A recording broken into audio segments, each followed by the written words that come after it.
좋으신 하나님 아버지, 오늘도 주님의 전에 예배함으로 나아갑니다. 하나님이 받으시는 예배 드리기를 원합니다. 우리의 기쁨을 위한 시간이 아니라, 우리의 만족을 위한 시간이 아니라 하나님을 기쁘게 하며 하나님께만 영광 돌리는 그러한 귀한 시간 될 수 있도록 인도하여 주시옵소서. 정말 이 귀한 시간이 낭비되지 아니하고 오직 주님 한 분만을 바라보며 그분의 넓은 품에 안기어 쉼을 누리는 귀한 시간 될 수 있도록 인도하여 주시옵소서. 오늘도 우리를 품어주실 줄 믿으며 살아계셔 역사하시는 예수님의 이름으로 기도드리옵나이다. 아멘. 우리 함께 우리 예배자 찬양 함께 드리겠습니다.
부르심이라는 찬양입니다. 우리 함께 배우시며 우리 찬양으로 고백하기를 원합니다.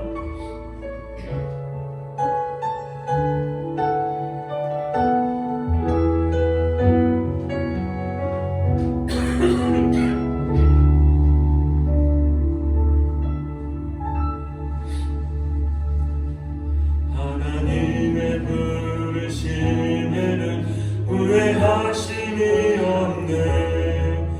내가 이 자리에 선 것도 주의 부르심이라. 하나님의 부르심에는 결코 실수가 없네.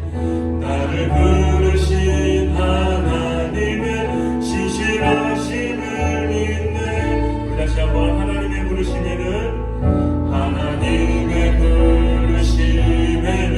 후회하심이 없네. 내가 이 자리에 선 것도 주의 부르심이라. 하나님의 부르심에는 결코 실수가 없네. 나를 부르신 하나님의 신실하심을 믿네. 날 부르신 뜻 내 생각보다 크고, 날 향한 계획 나의 지혜로 증량 못하나. 가장 좋은 길로, 가장 완전한 길로 오늘도 나를 이끄시는데. 작은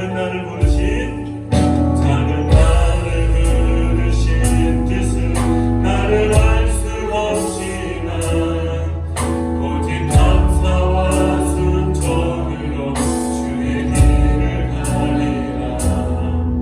때론 내가 연약해져도 주님 날 도우시니 주의 놀라운 그 계획을 나는 믿으며 살아.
기도할 것은 우리 오늘 예배를 위하여 함께 기도하겠습니다.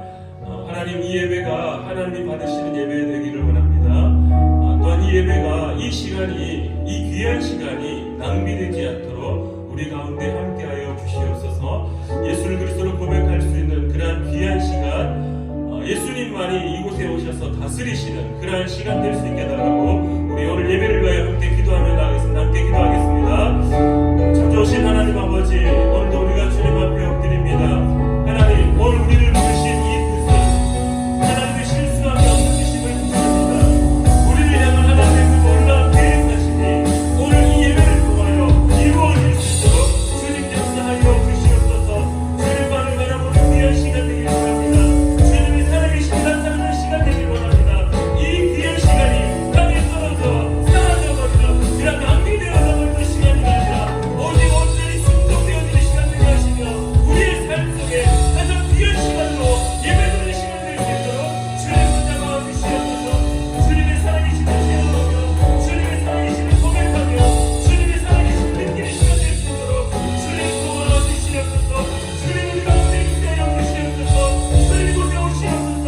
나를 우리 푸른나무 교회 가운데 오시며 주님의 살아계심을 나타내 주시옵소서. 주님,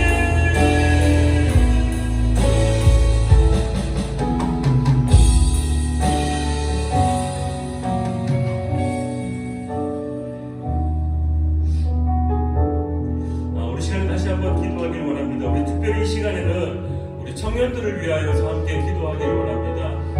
우리 푸른나무 교회 청년들, 또한 사랑하는 주의 그 청년들이 이 시대를 살아갈 때 가치관의 혼돈과 무엇이 진리인지 알지 못하고 또한 앞길이 어떻게 펼쳐질 것인지 알지 못하여 늘 두려워하고 늘 불안해하고 어떻게 사는 것이 바른 삶인지, 어떻게 살아야지 진정한 삶의 가치를 두고 살아가는 것인지 늘 고민하고 살아가고 있습니다.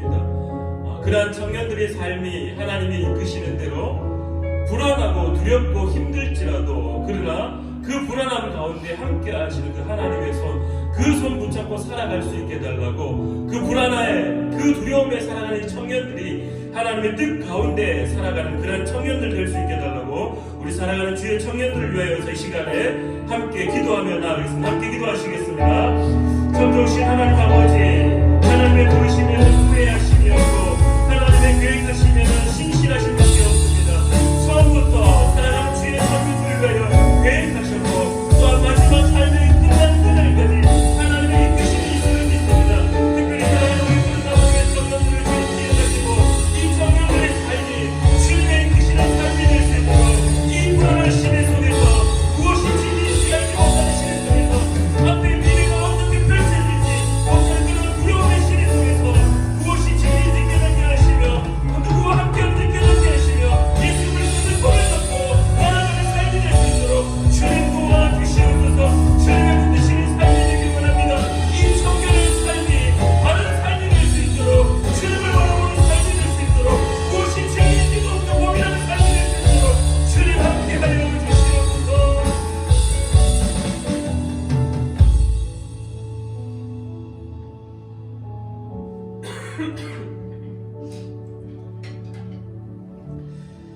하나님 아버지, 오늘도 주님 앞에 엎드립니다. 우리가 드리는 이 예배가 하나님이 받으시는 예배 되길 원합니다. 이 귀한 시간이 땅에 떨어져 사라지지 않도록 주님 우리 가운데 함께하여 주시옵소서. 오늘 예배의 시간이 우리의 삶을 변화시키는 일생일대의 가장 중요한 순간이 될 수 있도록 주님 인도하여 주시옵소서. 특별히 사랑하는 청년들을 위하여 기도합니다. 이 시대가 여전히 혼돈 속에 있고 이 시대가 여전히 무엇이 진리인지, 이 시대의 가치가 무엇인지 알지 못하는 시대 속에 살아갑니다. 하나님, 취업에 대한 두려움들, 앞으로 어떻게 살아가야 될지 몰라서 힘겨워하고 있는 청년들을 기억하시고 살아가는 주의 청년들이 주님의 손을 붙잡고 아무리 힘들지라도 그 두려움 속에 살아갈지라도 함께 하시는 하나님의 그 은혜를 누리는 자 될 수 있도록 주님 도와주시옵소서. 오늘도 주님께서 함께 하실 줄 믿으며 특별히 사랑하는 주의 청년들, 또한 사랑하는 우리 푸른나무교회 모든 성도들의 기도의 소리를 들으실 줄 믿으며 살아계셔 역사하시는 예수님의 이름으로 기도드리옵나이다. 아멘. 우리 시간에 성시교독 13번 우리 시편 23편입니다. 성시교독 13번 시편 23편입니다. 여호와는 나의 목자시니 내게 부족함이 없으리로다. 그가 나를 푸른 풀밭에 누이시며 쉴만한 물가로 인도하시는도다. 내 영혼을 소생시키시고 자기 이름을 위하여 의의 길로 인도하시는도다.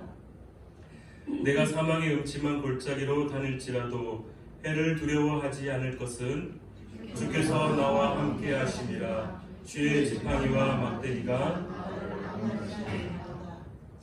주께서 내 원수의 목전에서 내게 상을 차려주시고 기름을 내 머리에 부으셨으니 내 잔이 넘치나이다.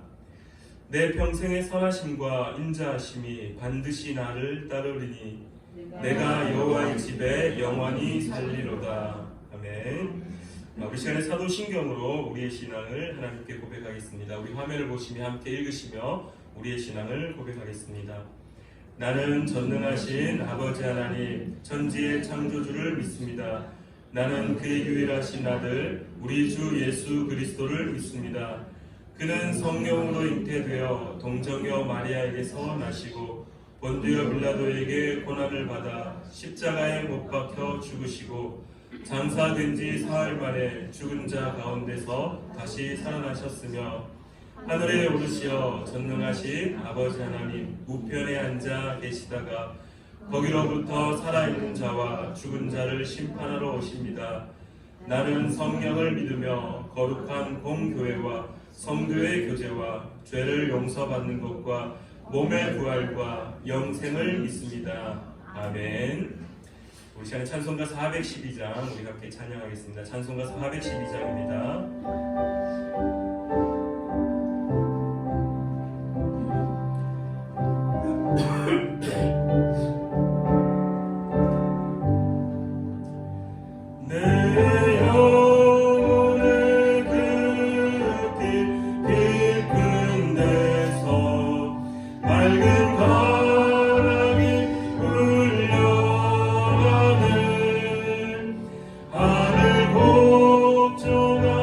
언제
주시겠습니다.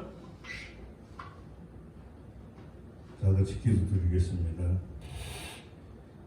우리의 찬양을 받으시기에 합당하신 하나님 아버지, 아버지의 무한한 사랑과 은혜의 찬양과 경배를 드립니다.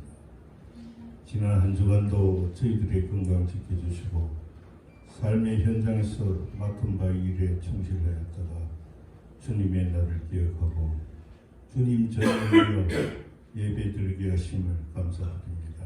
아멘. 드리는 이 예배가 신령과 진정으로 드릴 수 있게 하시고 주님의 사랑으로 구원의 은혜를 흡족하게 내려주시옵소서. 저희들은 죄와 허물로 죽을 수밖에 없는 죄인들이지만 주님께서 저희들을 사랑하시어 독생자 예수 그리스도를 통하여 보혈의 피로써 저희들을 깨끗게 하시고 구원받게 하시니 감사드립니다. 저희들은 지난 한 주간도 세상에 살면서 주님을 기쁘게 하지 못하고 저희들의 육신을 위하여 이기적인 욕망으로 많은 제약 속에 살았습니다. 이 시간 저희들의 죄를 회개하오니 다 들어주시고 용서하여 주시옵소서. 네. 또한 주님의 말씀의 거울로 저희들을 비추시고 가르치사 저희들의 이 삶이 주님을 향한 삶이 되게 하시고 주님을 저희들의 희망과 위로로 삼게 하시옵소서. 먼저 주님의 말씀대로 살아가는 믿음을 허락하시고 생활 속 삶 전체를 통하여 주님의 영광을 드러내는 살아있는 믿음을 허락하시옵소서. 전능하신 하나님 아버지, 예수 그리스도께서 친히 우리 교회의 머리털이 되셔서 지켜주시고 주님의 사랑과 은혜가 가득 차는 푸른나무 교회가 되게 하시옵소서. 아멘. 성령께서 뜨겁게 역사하시는 푸른나무 교회가 되게 하시며 더욱 성장하고 부흥 발전케 하시옵소서. 오늘 드리는 이 예배가 주님께서 기쁘게 받으시는 산제사가 되게 하시고 말씀을 증거하실 귀한 목사님께 성령님이 함께 하시어 생명력 넘치는 살아있는 말씀으로 저희들을 감동케 하시옵소서. 저희들이 드리는 찬양이 하늘 보좌를 움직이는 거룩한 찬양이 되게 하시고 지금은 시작하는 시간이 오니 마치는 시간까지 시종을 주님께서 주관하시어 온전한 예배가 되게 하여 주시옵소서. 아멘. 예수님의 이름으로 기도드리옵나이다. 아멘.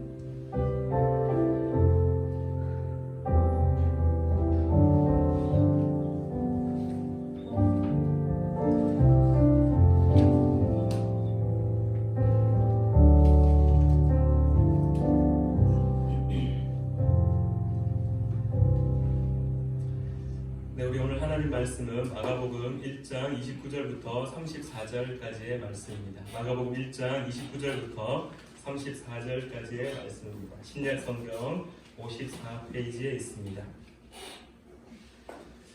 29절부터 34절까지 우리 제가 한 절, 여러분이 한 절 우리 주고받으면서 우리 화면을 보시면 함께 읽으시겠습니다.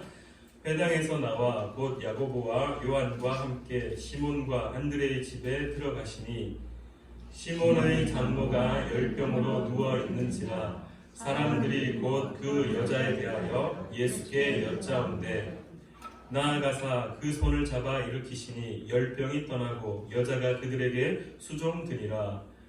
저물어 해질 때에 모든 병자와 귀신 들린 자를 예수께 데려오니 온 동네가 그 문 앞에 모였더라. 예수께서 각종 병이 든 많은 사람을 고치시며 귀신이 자기를 알므로 그 말하는 것을 허락하지 아니하시니라. 아멘. 우리 잠시 기도하고 말씀 나눌까요? 기도하겠습니다. 참 좋으신 하나님 아버지, 오늘도 주님의 전에서 예배합니다. 우리에게 하실 말씀을 또한 기대합니다. 우리 가운데 임재하셔서 우리에게 말씀하여 주시옵소서. 그리하여 이 말씀으로 또한 매일의 삶이 주의 백성의 삶이 될 수 있도록 결단하고 몸부림치는 귀한 시간 될 수 있도록 도와주시옵소서. 오늘도 예배를 주님의 손에 맡겨드리며 살아계셔 역사하시는 예수님의 이름으로 기도드리옵나이다. 아멘.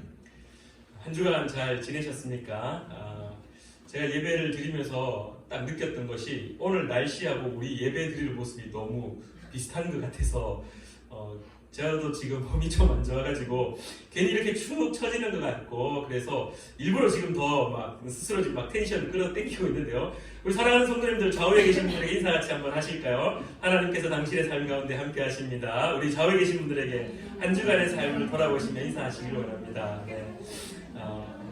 또 우리 함께 이렇게 또 예배에 오신 우리 저는 너무 또 사랑하는 우리 이모님들, 이모부님 그리고 또 우리 저희 처제 너무 감사합니다. 지난 어제 저희가 대구 제1교회 그 100주년 기념관 정유홀 4층에서 한 달에 한 번씩 그 다음 세대 대구 땅에 있는 다음 세대 청소년 청년들을 위해서 예배를 드립니다. 그래서 제가 지난 1월달에 설교 부탁을 받고 어제 이제 설교를 하고 왔습니다. 설교를 하고 왔는데요. 제가 수요일부터 아프기 시작해가지고 너무 막 그 검사라는 검사 다 했는데 아무런 문제가 없고 근데 기침만 막 그거 혹시 아시나요? 예전에 제가 그 롤러코스터 이렇게 이월드나 이런 데 가서 타면은 이 몸과 이 안에 있는 정신이 영혼이 분리되는 듯한 느낌. 그래서 기침을 할 때마다 이 뇌는 뒤에 있는 것 같고 몸은 앞으로 나가는 듯한 느낌. 그래서 이 육체가 분리되는 느낌 이런 느낌인가 싶을 정도로 그냥 기침이 아니라 막 기침할 때마다 몸을 일으켜 세워서 해야 되는 그러한 기침을 며칠간 계속 해서 제가 어제 이렇게 전화를 미리 했습니다. 전화해가지고 도저히 안 되겠다. 설교를 다른 사람한테 좀 부탁하면 안 되겠느냐 그 말을 하면서 이제 목사님 오세요. 이제 친한 형 동생 하는 사이라서 형님 그냥 와서 자리만이라도 앉아 있으세요. 우리는 다 백업이 되어 있습니다. 하다가 화장실을 뛰어가도 우리가 뒷받쳐서 이어서 하겠습니다. 그렇게 막 이야기를 하면서 설교의 단에 올라가서 설교를 하는데요. 끝나고 나서 많은 사람들이 저한테 이야기하기를 어디가 아픈 거냐고 도대체 어디가 아픈 거냐고 이야기할 정도로 정말 내일이 없는 사람처럼 정말 혼신의 힘을 다하여 다 쏟아 붓고 오는 바람에 사실 이 자리에 서 있는 것도 지금 다리가 후들후들 떨리는데요. 그러면서 저희 아내는 또 저한테 한 소리 했습니다. 도대체 거기서 그만큼 다 쏟아버리면은 우리 교회는 어떻게 하려고 그러냐고. 그래서 지금 또 제 마음에는 또 각오를 하고 텐션을 끌어당기면서 설교하다가 죽는 것이 저의 간절한 소망이기도 하거든요. 그래서 또 혼신의 열정을 다해 쏟아붓고 내려가려 합니다.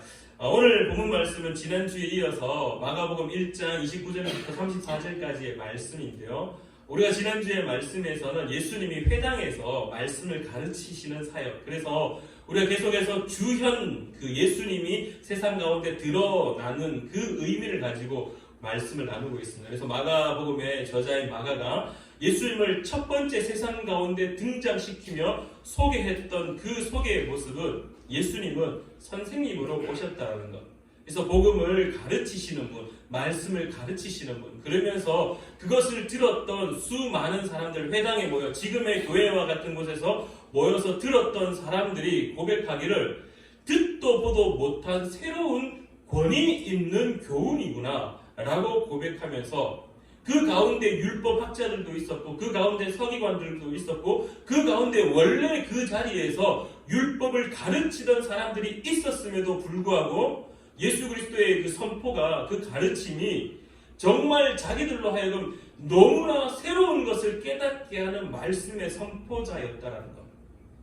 그래서 무엇이 진리인지 궁금해하고 어떤 것이 바른 진리인지 고민하던 사람들에게 정말 새로운 진리, 아니 새로운 진리라기보다는 바른 진리가 무엇인지 가르치시는 분이 예수님이다라는 것을 마가복음의 마가가 선포하였습니다. 오늘은 이어서 그 마가가 또 이어서 어떤 예수님을 소개하고 있는지 우리가 한번 발견해 보고자 합니다. 우리가 지난주에도 말씀을 나눌 때 회당에서 예수님 말씀을 선포하였다고 합니다. 회당이라는 것은 지금의 교회와 같은 곳이고 또한 마을 사람들이 모두 다 모여서 이 공동체를 형성하고 살아갈 때 이 회당은 그 마을의 중심이었습니다. 중심.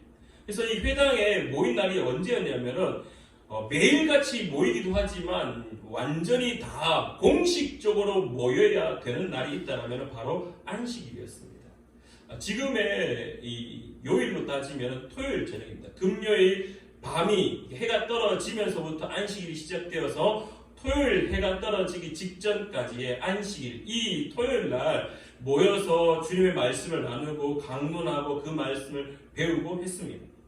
근데 오늘 여러분들이 본문 말씀을 잘 읽어보시면은 오늘 예수님이 어떤 일들을 행하시냐 하면은 이 베드로의 장모를 고치시는 사건이 등장합니다. 베드로가 결혼을 했습니다. 우리가 알고 있듯이 베드로는 결혼을 했습니다. 그래서 장모가 있습니다. 저도 오늘 장모님이 앉아 계시는데요. 지금 제가 늘 설교를 하지만은 가족 앞에 설교하는 게 가장 힘든 일입니다. 가족 앞에서 설교하는 게 가장 힘든 일인데 어쨌든 베드로가 이 자기 장모의 아픔을 가지고 왜 기도하지 않았을까요? 왜 그 아픔을 이렇게 케어하지 않았을까요? 그 아픔을 낫게 하기 위해서 얼마나 많은 노력을 했겠습니까? 그럼에도 불구하고 이 장모는 여전히 아픔의 상태로 누워 있었습니다. 오늘 성경에서는 열병으로 집에 있다고 열병으로 누워 있다라고 성경은 고백하는데요. 움직일 수 없을 정도로 현대 신학자들이 이 열병을 또 어떻게 해석하냐 하면은 화병이었다라고 이야기하는 사람도 있습니다. 누가 잘못했는지는 모르겠지만 며느리가 잘못했는지 사위가 잘못했는지는 모르겠지만 어쨌든 화병이 났다라고 그렇게 해석하는 사람도 있으나 그러나 오늘 우리가 알고 있는 이 성경에 등장하는 열병은 말 그대로 열병, 열이 나서 사람이 생활하는데 불편을 느낄 수밖에 없는 그러한 병이었습니다. 예수님이 와서 그의 손을 잡아 일으키십니다. 그때 그 장모가 깨끗이 고침받는 사건이 오늘 본문의 사건이고 그리고 이 사건 때문에 온 동네의 많은 병자들이 그 베드로의 장모의 집 앞으로 다 모여들었습니다. 회당에서 귀신을 쫓았고 그리고 베드로의 장모의 열병이 나았고 그 소문이 그 마을 전체 가버나움에 가득하여서 이 가버나움에 있는 많은 도시 사람들이 모여들고 결국 예수님이 그 병들을 치유하고 귀신 들린 사람들을 회복시켜주는 일들이 오늘 본문에 등장하는 사건입니다. 근데 여러분들 한번 생각해 보시길 바랍니다. 지금은 사람이 아프고 사람을 살리는 것이 요일과 상관없이 이루어져야 되는 것이 당연한 겁니다. 어떻습니까?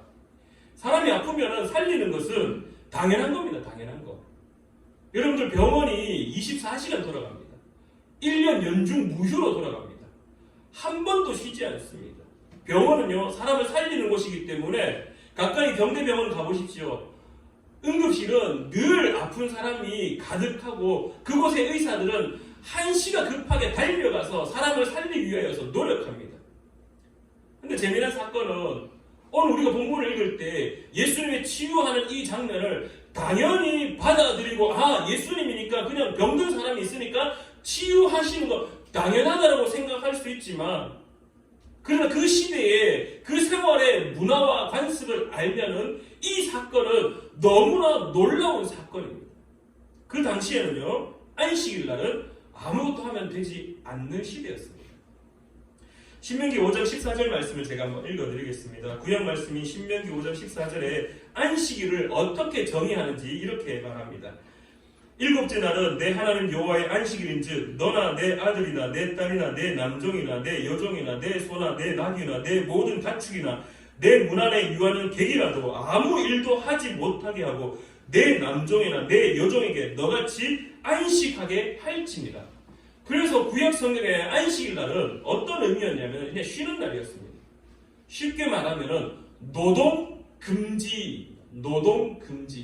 그게 심지어 사람을 살리는 일일지라도 노동 금지입니다. 그래서 이 신명기 5장 14절을 기반으로 안식일에 대한 규정들이 계속해서 생겨나게 되는데요. 특별히 바벨론 포로 이후 바벨론 포로 이후 그리고 말라기 이후 마태복음 복음서까지 있었던 그 신구약의 중간 400년의 기간 동안 이 율법학자들이 어떤 일을 만들었느냐 하면 39개의 안식일 규정을 만들어 버립니다. 39개의 안식일 규정을 만들면서 이거는 절대로 행해야 됩니다. 그러니까 실상 내용은 하면 안 되는 것들을 39개를 만들었습니다. 그 중에 몇 가지를 소개해드리면요. 씨 뿌리기, 밭에 씨를 뿌리면 안 되고요.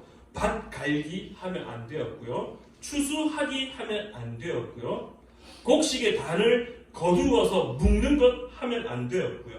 타작하는 것 역시 안 되었고요. 그 다음에 과일 중에 좋은 이렇게 과일에 상처가 있는 과일과 상처가 없는 과일, 신선한 과일과 신선하지 않는 과일을 그것을 고르는 것조차도 금지였습니다. 그리고 밀가루를 떡을 만들기 위해서 반죽하는 것조차 금지였고요. 반죽이 금지였기 때문에 떡을 굽는 행위도 금지였습니다. 양의 털을 깎는 것도 금지였고요. 또한 동물, 제사를 드리기 위해서 동물을 죽이는 것조차도 금지였습니다. 동물을 죽이지 못했기 때문에 동물의 가죽을 벗기는 것조차도 금지였습니다. 그리고 건축하는 것, 벽돌 올리는 것도 금지였고, 그리고 불을 켜고 끄는 것조차도 금지였습니다. 이 외에 등등 39개의 항목들을 가지고 많은 율법학자들, 서기관들, 대제사장들, 특별히 바리새인들의 눈은 불을 켜서 다니면서 이 일을 하는지 안 하는지 확인하였습니다. 그래서 그 일을 행하는 사람들이 발견되는 즉시 종교재판에 회부되었습니다. 그래서 안식일 규정을 지키지 않은 자, 그래서 회당에서 쫓겨내어버리고 마을 공동체에서 격리시키는 일들이 그들의 삶 속에 있었다는 것입니다. 그들에게 있어서 안식일을 지킨다는 것은 정말 너무나 중요한 일이었습니다. 그래서 여러분들이 여러분의 성경의 상식으로 알고 있듯이 예수님을 죽이려고 했던 이유 중에 한 가지가 예수님이 늘 안식일을 범하였다, 지키지 않았다는 겁니다. 배가 고픈 제자들이 밀밭을 지나갈 때 어떻게 합니까? 밀을 이렇게 비벼서 먹게 됩니다. 곡식을 까서 먹게 됩니다. 그러면서 바리새인들이, 서기관들이 예수님을 향하여 손가락질합니다. 왜 당신의 제자는 안식일을 범합니까? 계속해서 예수님은 치유하십니다. 언제? 손 마른 자를 언제 치유하십니까? 안식일날 치유하셨습니다. 절대적으로 예수 그리스도의 사명들은 안식일날 무슨 요일 상관없이 일어났습니다. 그것을 바라보던 모든 바리새인들과 서기관들, 율법학자들, 제사장들, 대제사장들까지도 그 예수님을 죽이려고 했던 이유 중에 한 가지가 안식일을 범하였기 때문에. 오늘 여러분들 말씀을 잘 한번 읽어보시면은 예수님이 베드로의 장모를 치유하시는 일이 언제였습니까? 안식일이었습니다. 안식일날 오전에 회당에서 예수님 말씀을 가르치셨습니다. 뭐 당연한 거죠. 당연한 거죠. 있을 수 있는 일입니다. 있을 수 있는 일입니다. 근데 두 번째, 지난주 우리가 말씀을 나누었을 때 귀신 들린 자를 쫓아냈습니다. 여기서부터 멘붕이 시작된 겁니다. 회당의 사람들이 수근수근 되기 시작합니다. 저가 도대체 누구이길래 이 안식일날 사람을 치유하느냐? 도대체 저가 누구이길래 귀신 쫓겨난 것도 정말 너무나 놀라운 일이지만은 안식일을 범하는 것, 이것 때문에 지금 사람들이 웅성웅성하기 시작한 겁니다. 그리고 더 나아가 이제 회당에서 나와서 베드로의 장모의 집에 들어갑니다. 가보니 누워 있습니다. 열병으로 누워 있습니다. 그러면은 일반적으로는 어떻게 해야 됩니까? 안식일이 지난 다음에 토요일 해가 떨어진 이후, 해가 다 떨어지고 토요일 밤 저녁에, 아니면은 그 다음날 소위 말해 주일, 우리는 주일이지만 일요일, 이때 안식일을 보낸 다음에 그 환자를 치유하거나 병원에 데리고 가거나 그렇게 해야 되는 것이 그 시대의 문화였고 그 시대의 규정이었습니다. 근데 예수님은요, 그것을 쉽게 아무런 규약 없이, 아무런 제재함 없이 그냥 쉽게 병자를 고쳤습니다. 마가는 어떤 예수님을 소개하고 싶었냐면요, 예수님의 의지를 소개하고 있는 것입니다. 성경에서 우리가 가장 먼저 발견해야 되는 것은 예수님의 의지입니다. 예수님은 우리를 치유하시는 분이고 가르치시는 분이고 우리를 회복하시는 분인데 그것이 요일과 상황과 어떤 환경을 따지고 그렇게 하시는 분이 아니라 아무런 중요한 것은 다 필요 없다. 생명 살리는 것이야말로 예수 그리스도의 가장 중요한 의지였다라는 것이 오늘 마가가 우리한테 가르쳐주고 있다는 겁니다. 환경을 생각하고 주변을 바라보고 이것저것 규약들, 제약들을 생각한다라면 예수님의 치유는 잘못된 것입니다. 예수님은 그 다음날 치유해야 되는 것입니다. 근데 예수님은 그거 중요하지 않다. 너희들 안식일의 주인이 누구냐고 했을 때 예수님이 안식일의 주인이라고 말씀하시며 안식일의 본래의 의미를 우리에게 가르쳐 주는데 마가가 소개하는 그 첫 번째가 바로 이 모습이라는 겁니다. 그래서 우리는 단순히 예수님이 베드로의 장모를 치유하는 모습을 보면서 예수님은 치유하시는 분이구나. 단순히 우리를 고치시는 의사와 같은 분이구나. 아니요. 이것을 뛰어넘기를 바랍니다. 예수님은 우리의 환경, 우리의 상황들, 우리의 모든 제약되어 있는 모습들 그거 생각지 아니하시고 살리는 것이 원칙이라는 것을 가지고 계신 분이라는 겁니다. 예수님은요. 살리기 원한다면 그게 어떤 규약이 있고 어떤 제약이 있을지라도 그거 다 초월하시는 분이라는 것을 우리에게 가르쳐 주고 있다는 겁니다. 사랑하는 여러분의 삶이 살림을 받기를 원하십니까? 예수님은 여러분을 살리실 줄 믿습니다. 할렐루야. 예수님은 규약들, 제약들 그거 생각지 아니하시고 오히려 안식일의 원래의 개념을 우리에게 가르쳐 주시며 너희는 어떻게 할 것이냐라고 오늘 우리에게 다시금 질문하고 있다는 겁니다. 모든 것이 금하여졌고 모든 것이 멈추어진 그 안식일에 예수님은 오히려 치유하심으로 오히려 일하심으로 오히려 행동하심으로 우리의 삶의 방향성이 어떻게 세워져야 될지를 가르쳐주고 있는 모습을 보여주고 있습니다. 자, 이제 예수님의 이 치유하시는 모습이 언제 일어났는지에 대해서 우리가 한번 고민해 보았다면요. 우리 두 번째로는 치유의 방법, 치유의 모습을 우리가 한번 눈여겨 살펴보기를 원합니다. 예수님이 안식일날 병자를 치유하셨습니다. 안식일날 너무 많은 사람들이 모여서 웅성웅성 할 수밖에 없었습니다.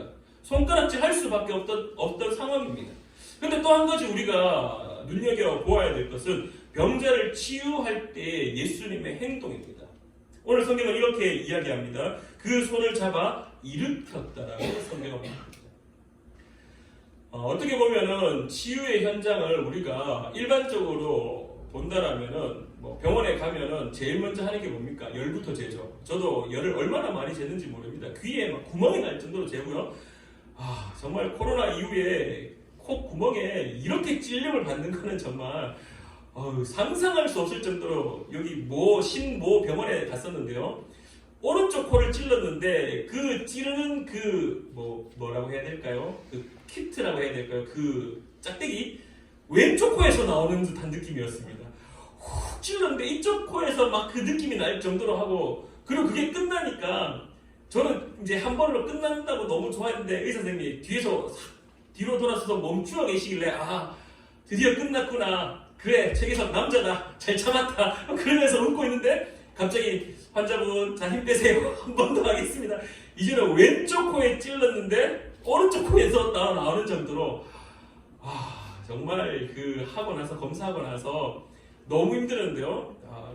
재미난 것은 이제 제가 지난번에 독감 검사할 때도 또 그 경험을 했는데 제 다음에 어떤 여성분이 와서 검사를 하는데 이렇게 이제 의사가 찔렀고 그다음에 빼고 또 다시 찌르는데 이제 환자분한테 물었습니다. 환자분 많이 아프세요?라고 물으니까 그 여성분이 화를 막 내면서 선생님 그럼 이게 안 아프겠어요? 화를 막 내면서 진료를 하고 진찰을 하고 막 하시는데 그러면서 이렇게 막 배도 올려봐라 이렇게 청진기를 갖다 대고 귀를 보고 목을 보고 많은 여러 가지 의사가 해야 되는 기본적인 치료를 하기 위한 그 진단의 행위들이 병원에서는 일어납니다. 그게 일반적인 거고 그게 우리의 생각 속에 당연한 거고 그게 논리적인 거고 그게 우리가 삶을 살아가고 있는 이 환경 속에 주어져 있는 당연한 규약들입니다. 병원에 갔는데 감기로 왔는데 갑자기 손잡고 나왔습니다. 이러면요, 돌팔이 의사이거나 아니면 거기 다 가야 됩니다. 신적 능력이 있는 곳이기 때문에 거기를 다 달려가야 됩니다. 우리가 오늘 예수님에 대한 이미지, 예수님에 대한 생각들이 늘 예수님은 기적을 행하시는 분이라고 생각을 하고 있기 때문에 이미 머릿속에 그 예수님에 대한 이미지가 각인되어 있기 때문에 예수님의 치유의 행위에 대해서 우리는 너무 쉽게 당연히 손잡으면 치유받는 거지라고 생각할 수 있겠지만요. 지금 이 회당에서 모여서 많은 사람들이 이 놀라운 일들을 목격하고 난 이후에 또 베드로의 장모의 집에 와가지고 어떤 일이 일어날까 막 웅성웅성대면서 보고 있던 사람들은요, 그 당시의 의수를 경험하던 사람들입니다. 그 당시의 의수를 경험하던 사람들이기 때문에 그 당시의 의수를 가지고 치유하는 것이 논리적이고 그게 당연한 겁니다. 그게 이루어지지 않으면 미신적인 거고, 그게 이루어지지 않으면 샤머니즘적인 거고, 그게 이루어지지 않으면 의심할 수밖에 없는 상황이다라는 겁니다. 근데 오늘 우리가 바라보는 예수님의 치유의 장면은요, 어떤 기름을 붓는다거나, 어떤 이 사람의 열이 도대체 몇 도인지 자신의 손을 얹어서 확인한다거나, 이 열병이 도대체 어디에서 시작되었는지 조사를 한다거나, 이런 일들 논리적으로 필요한 사전적 어떤 의식들이 전혀 일어나지 않은 채 예수님이 그의 손을 잡고 일으켜 세웠다라는 것입니다. 마가가 소개하고 있는 예수님의 두 번째 모습은 이렇게 일으켜 세우시는 예수님의 모습을 통하여서 예수님이 누구인지에 대해서 소개하고 있다는 겁니다. 예수님의 안식일의 주인인 것을 우리가 미리 성경을 통해서 다 알고 있지만, 또한 오늘 치유하는 방법, 모습을 통하여서 예수님은 단순히 우리가 알고 있는 의사와 같은 논리적으로 아주 이 시대에 가지고 있는 최고의 의술로 사람을 살리는 사람이 아니라, 우리를 창조했던 그 본연의 창조주의 능력을 가진, 소위 말해 신적 능력을 가진, 소위 말해 초월자의 그 능력을 가진 자로서 사람을 창조했던 분이기 때문에 그 병든 사람의 모습도 치유할 수 있다는 창조주의 모습을 오늘 우리에게 소개하고 있다라는 것입니다. 많은 사람들이 그 장면을 보고 웅성웅성했을 겁니다. 도대체 저가 누구냐? 도대체 저가 누구냐? 심지어 회당에서 귀신을 쫓아냈을 때 귀신이 그 예수를 향하여서 말을 하였습니다. 내가 당신이 누구인지 안다. 왜 나한테 이런 일을 행하느냐? 내가 당신이 하나님의 거룩한 자인 걸 아는데 왜 나한테 이런 일을 행하느냐? 오늘 본문 말씀 마지막 절에 이렇게 또한 이야기합니다.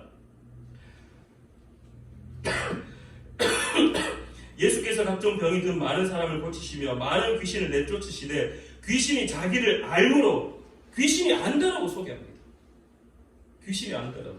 그리고 그 말하는 것을 허락하지 아니하신다.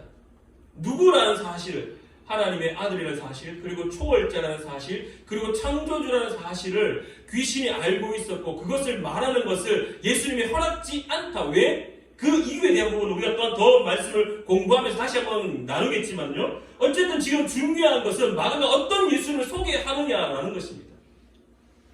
마가가 소개하는 예수는요, 초월자였고 창조주였고 우리를 만드셨던 분이기 때문에 우리의 부족한 부분들, 우리의 연약한 부분들, 우리의 아픔을 다 치유할 수 있는 분이라는 사실을 오늘 말씀을 통해서 가르쳐주고 있다라는 것입니다. 또한 한 가지 더 재미난 사실은요, 그 당시에 가지고 있었던 정결법입니다. 우리가 혈루증 여인에 대해서 잘 알고 있습니다. 마가복음 5장 25절부터 34절까지의 말씀을 보면은 혈루증 걸려있는 여인, 피가 나면은 그 피가 멈추지 않는 여성의 병을 가진 사람이었습니다. 평생을 걸쳐서 자기의 병을 고치려고 노력했습니다. 근데 잘 알고 있듯이 어떻게 합니까? 누군가가 한 사람이, 한 청년이 사람을 고친다는 소문을 듣고 그 소문이 뭉성뭉성되고 사람이 많이 모여있는 그 사람들 틈 사이로 지나갑니다. 그러면서 예수님의 옷자락을 만지게 됩니다. 왜 그랬을까요? 왜 그랬을까요? 당시에 피가 멈추지 않는 병은요, 부정한 병이었습니다. 부정한 병. 그래서 이 여인의 만졌던 컵들, 여인이 잡았던 모든 것은 그 여인의 부정함 때문에 모든 삶의 환경들이 다 부정해져 버립니다. 그러면 도대체 어떻게 정결하게 되느냐? 이 장로가 가서 이 마을의 어떤 공동체의 리더라고 표현하게 되겠죠. 장로가 가서 치인을 보낸 후에 정결하다라고 판단을 내릴 때 비로소 깨끗하여 마을 공동체에서 다시금 삶을 살 수 있는 모습이었습니다. 그게 그 시대의 정결 예식이었고 정결 법이었습니다. 그래서 병든 자는 쉽게 사람들이 만지지 않았습니다. 그래서 우리가 잘 알고 있는 문둥병들, 나병 환자들은요, 마을 공동체에서 격리되어서 저 굴에, 저 마을 끄트머리에 아예 격리된 채로 살았습니다. 왜? 부정한 자였기 때문에. 여러분들도 칠곡당에 그 부정한 땅이 있다는 거 아시지 않습니까? 외곽 가는 길에 신동체, 거기에 나병 환자들의 촌이 있었습니다. 지금은 다 회복되어서 없지만요, 그곳에 병원도 있고. 왜 그렇게 했습니까? 절명되는 줄 알고. 소위 말해 그 당시에도 이 혈루증 걸린 여인뿐만 아니라 병에 걸렸다는 그 사실만으로 하나님으로부터 저주받았다거나 부정한 자라거나 함께 할 수 없는 사람이라고 취급받던 시대였습니다. 부정한 사람이 만지는 순간 그 만짐 당한 것은 다 부정해져 버렸습니다. 그걸 오늘 이 말씀을 바라볼 때 우리가 한 가지 깨달을 수 있는 것, 이 혈루증 여인이 예수님의 옷자락을 만졌을 때 여인의 부정함이 예수님에게 넘어가서 예수님을 부정하게 한 것이 아니라 오히려 예수 그리스도의 그 정결함이, 죄 없는 그 모습이, 하나님의 그 신적 능력이 오히려 여인에게 넘어가서 전가되어서 그 여인의 병고침을 바라보듯이 오늘 마가가 소개하고 있는 예수님 또한 동일하게 예수님의 그 깨끗함, 죄 없으신 그 정결함이 베드로의 장모에게 오히려 흘러넘어가 베드로의 장모의 열병을 치유하는 모습을 우리에게 소개하고 있다는 사실입니다. 예수님은 이런 분입니다. 예수님은 우리를 치유하시는 분인데, 우리를 살리시는 분인데, 그 환경들, 그 제약들을 생각지 아니하시고 생명을 살려야 된다라면 두 손 두 발 다 던지시고라도 달려와서 살리시는 분이 예수님의 의지라는 것. 그리고 또한 그 예수님의 그 정결함이, 주님 내가 이렇게 부족한데요, 주님 내가 이렇게 더러운데요, 주님 내가 이렇게 못난 사람인데요, 그래도 괜찮습니까? 라고 했을 때 예수님 괜찮다, 내가 네 손잡아 이렇게 세울게. 왜? 예수님의 그 정결함이 우리의 부정함을 깨끗게 하시는 것이 원천적인 가장 최상위의 것이기 때문이라는 겁니다. 사랑하는 여러분의 삶이 이런 예수를 만나는 삶이 되기를 간절히 축원합니다. 예수님은 우리를 위하여 살리시는 분입니다. 우리가 늘 살아갈 때, 오늘도 우리가 청년들을 위하여 기도했습니다. 불안하고 두렵고 어떻게 살아야 될지 모르는 이 시절, 물론 나이가 많다고 해서 잘 살고 있느냐라고 질문한다라면 그렇지 않습니다. 저도 매번 어떻게 살아가야 될지 힘듭니다. 도대체 내 삶이 어떻게 펼쳐질 것인지 불안합니다. 우리 푸른나무 교회는 어떻게 될 것인지에 대한 고민이 늘 머릿속에 떠나지 않습니다. 인생의 삶이 은퇴하였다라고 그 은퇴자의 삶이 그냥 무난하고 아무런 문제가 없이 살아가는 것 같습니까? 그렇지 않습니다. 하루하루가 불안하고 하루하루가 두렵고 어떻게 살아가야 될지 고민이고, 그거는 젊은이나 늙은이나 동일합니다. 그러나 오늘 우리에게 주어지는 하나님의 메시지는요, 괜찮다, 내가 너 살려줄게. 마가가 소개하는 예수님은요, 괜찮다, 내가 너 함께 할게, 내가 너 이렇게 세워줄게. 오늘 예수 그리스도는 우리에게 그 말씀을 선포하고 있다는 겁니다. 마가는 우리에게 이런 예수님을 소개하고 있습니다. 사랑하는 저와 여러분의 인생에 그 힘든 두려움, 불안, 그 모든 것, 그 죽어져 가는 우리의 삶을 살리시는 분이 예수 그리스도라는 사실을 기억하시고, 오늘도 여전히 주님, 나의 연약함 때문에 내가 주님 앞에 나아갈 수 없지만 그러나 나의 손 붙잡아 주시옵소서. 우리 시간에 마지막으로 요한계시록 말씀을 보고 마치도록 하겠는데요, 요한계시록 3장 20절에 이렇게 예수님이 말씀하십니다. 볼지어다 내가 문 밖에 서서 두드리노니 누구든지 내 음성을 듣고 문을 열면 내가 그에게로 들어가 그와 더불어 먹고 그는 나와 더불어 먹으리라. 아멘. 여전히 주님은 우리를 붙잡으셔 주시려고 우리의 문 밖에 서서 두드리고 계시다는 사실, 여러분이 주님을 만나기를 기대하신다면 문 열고 주님이 여러분의 손 잡아주심을 기억하는 저와 여러분 되기를 간절히 축원합니다. 기도하겠습니다. 참 좋으신 하나님 아버지, 은혜를 진실로 감사드립니다. 하나님, 마가가 오늘도 우리에게 예수 그리스도가 누구인지 소개합니다. 주님은 우리를 살리시는 분임을 믿습니다. 주님은 우리를 치유하시는 분임을 믿습니다. 주님은 우리에게 손 내밀어서 우리의 연약함을 묻지 않으시고, 우리의 부정함을 또한 묻지 않으시고, 우리의 나약함을 묻지 않으시고, 우리의 손을 잡아 일으켜 세우심을 바라봅니다. 사랑하는 주의 백성들이 여전히 삶의 자리에서 힘들어하고 또한 힘겨워 어찌할 바를 몰라 엎어져 있는 순간 속에서 하나님의 손이 있다는 사실을 기억해 하시고 살리시는, 회복시키시는, 일으켜 세우시는 예수 그리스도를 바라보는 자 될 수 있도록 주님 도와주시옵소서. 오늘도 함께하여 주심에 감사드리며 예수님의 이름으로 기도드리옵나이다. 아멘. 네, 우리 시간에 찬양 부르시며 준비한 예물 하나님께 올려드리겠습니다.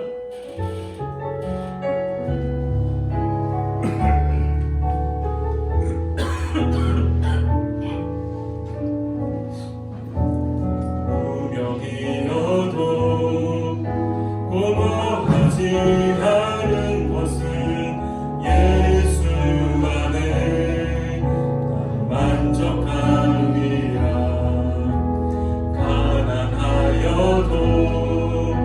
부족하지 않은 것은 예수 안에 오직 나는 부요함이라. 고난 중에도 견뎌낼 수 있는 것은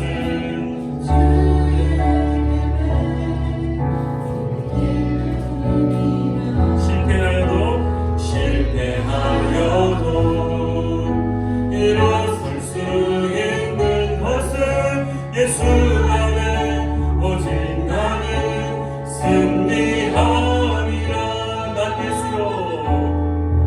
난 예수로 충만하네. 난 예수로 충만하네. 난 예수로 충만하네. 영원한 왕 내 안에 살아게. 난 예수로